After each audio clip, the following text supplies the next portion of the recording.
Hi friends, welcome back to Read Aloud. Today is Wednesday, April 1st. It's the first day of April, and we are going to finish the book, Alexander, Who's Not, Do You Hear Me? I Mean It, Going to Move. So, in front of you, you should have a pencil or something to write with. The paper that you were filling out yesterday with the story elements, the first question that you answered on that page is who is the main character. So grab that paper now, and then you should get the exit ticket that is online, or if you aren't going to print it, you should just have a blank piece of paper out in front of you. Once you have those materials, we can get started.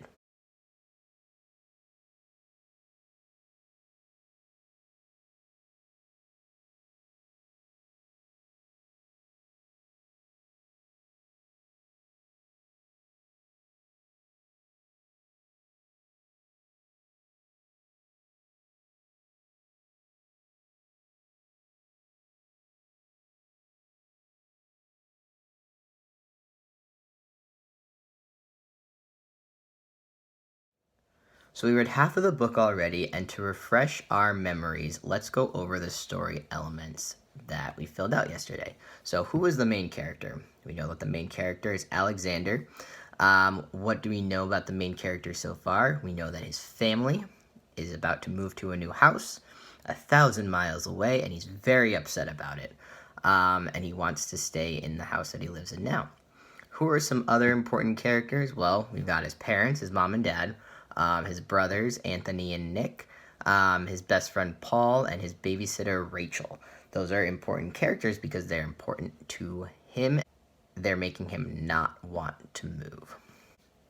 What is the setting? We know that the setting is Alexander's neighborhood because we see scenes from Alexander's house as well as other things around where he lives.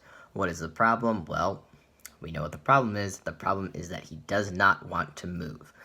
But we have not yet figured out the solution, and we haven't figured out yet what the lesson learned is, but we're going to today because we're going to finish the book.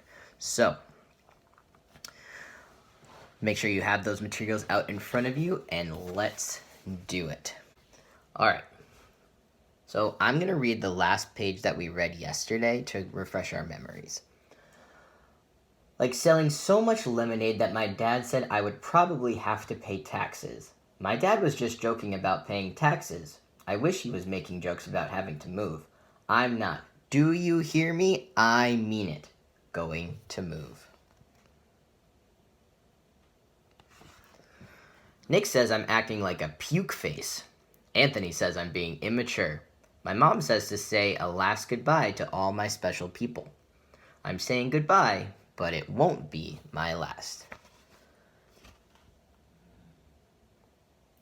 So Alexander is still determined that he is not moving. I said goodbye to my friends, especially Paul, who is almost like having another brother, except he doesn't say puke face or immature.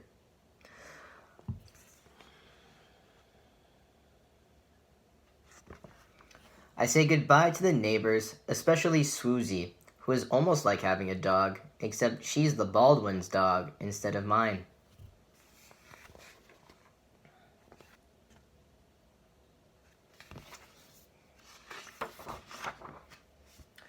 I said goodbye to Rachel, who taught me to stand on my head and whistle with 2 fingers, but she says, don't try to do both at the same time. I said goodbye to Seymour, the cleaners, who even if it's gum, wrappers, or an old tooth, always saves me the stuff I leave in my pockets.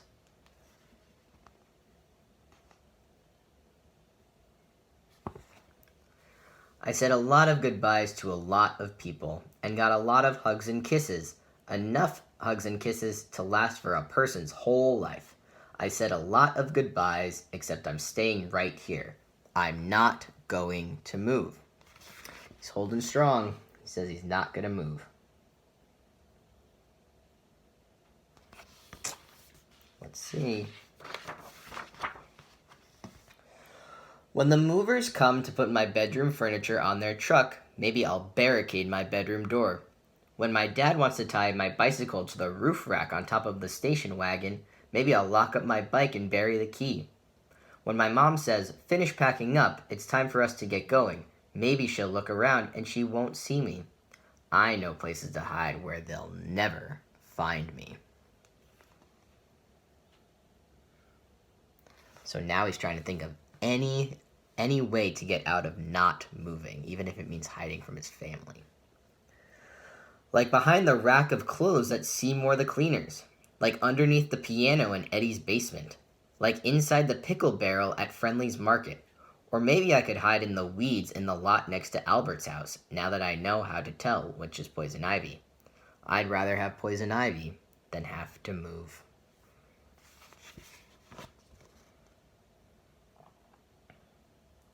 Now that is saying something, because I don't know if you guys have ever had poison ivy, but I have, and it's super itchy. It's miserable.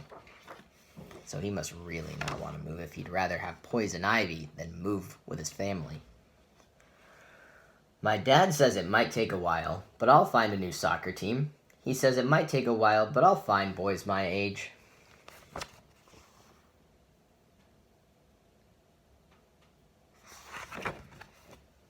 He also says that sometimes when a person moves away, his father might need to let him get a dog to be his friend till he makes some people friends. I think that Susie too would be a good name.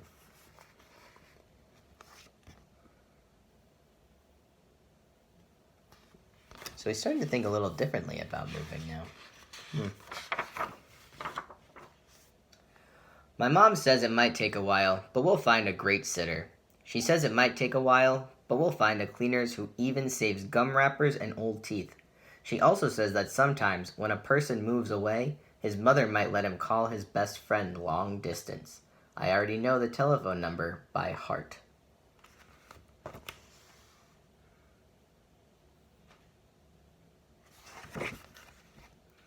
Paul gave me a baseball cap.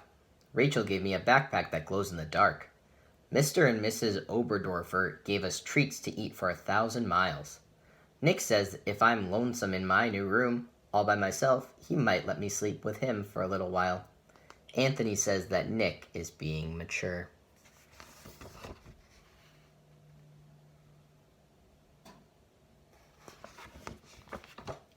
Sounds like the people in his life are trying to make him feel better about moving. My dad is packing, my mom is packing, my brothers Nick and Anthony are packing too.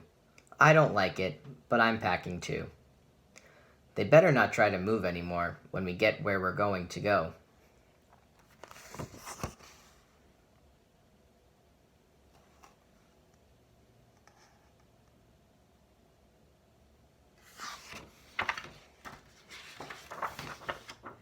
Because this is the last time I'll do it.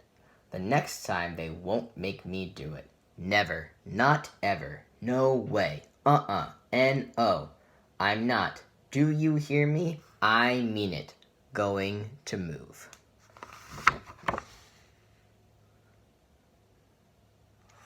So at the end, he says, I'll move this one time, but if they ask me to move again, no way. But look, he's packed up all of his stuff.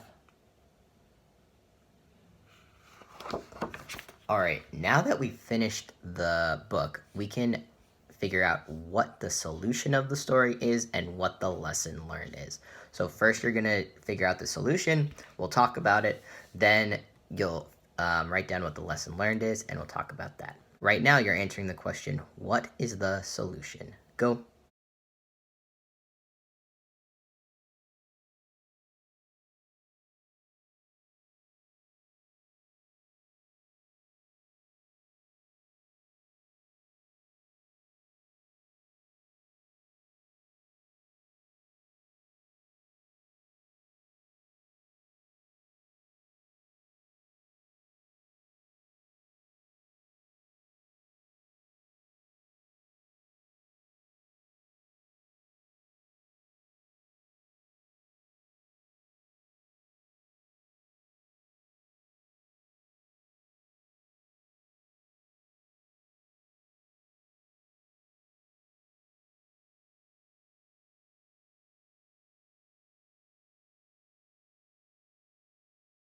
All right, so when we think about the solution of the story, we have to think of the problem first.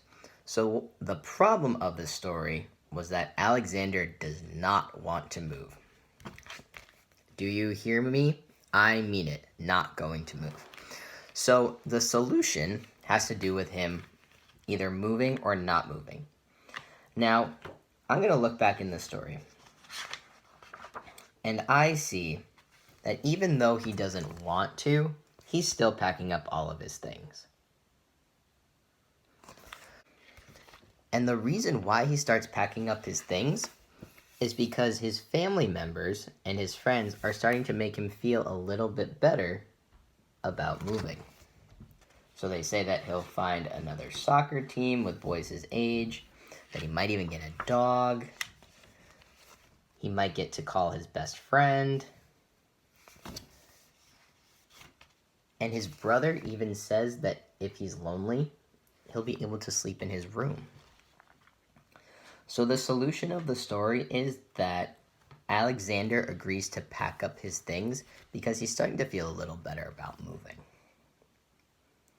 So now that we know what the solution is, you're going to answer the question, what is the lesson learned? Go ahead.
So when we're thinking about the lesson learned, we need to ask ourselves, what is the author trying to teach us through this story?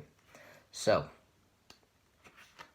all through the story, Alexander, almost dropped the book. All through the story, Alexander is saying, I'm not going to move, I'm not going to move, I'm not going to move.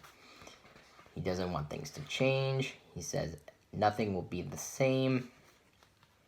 Finding any reason to stay.